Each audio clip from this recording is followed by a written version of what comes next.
5 Lessons I Learned from Rich Dad, Poor Dad book by Robert Kiyosaki. Lesson number 1, Assets versus Liabilities.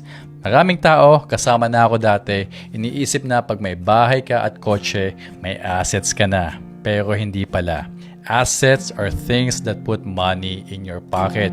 Mga bagay na nagpapasok ng pera sa bulsa mo. Liabilities take money out of your pocket. Mga gastos. So, next time tanungin mo yung sarili mo, magpapalago ba sa akin itong bibilhin ko or magpapabigat lang?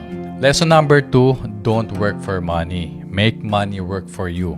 Sa dami ng trabaho natin, gusto lang nating mabuhay. Pero the rich don't just work for a salary. They create systems, investments, side hustles. So the money works for them. Even small steps count.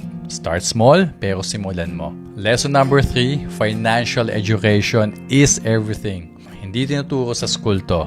Kailangan mong matutunan paano mag-invest, paano mag-save, paano mag-grow ng pera. Kahit 5 minutes a day, reading or listening to podcast will compound over time. Ganyan nagsimula ang mindset ng Rich Dad. Lesson number 4, overcome fear and take calculated risk.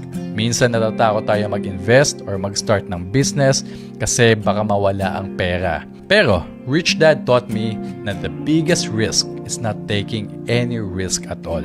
Start small, magsimula ka ng maliit, but you have to start. Don't let fear paralyze you. And lesson number 5, surround yourself with the right people.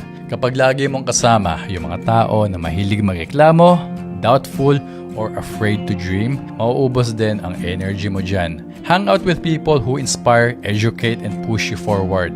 Your network is your net worth. So, kung feeling mo ngayon parang hindi ka pa ready for financial freedom, remember this. Hindi kailangan maging perfect para magsimula. Start learning, start saving, start investing kahit maliit. Basta may action ka, may progress ka, your future self will thank you. Kaya simulan mo na ngayon. Dahil kahit maliit na hakbang, malaking pagbabago yan para sa buhay mo.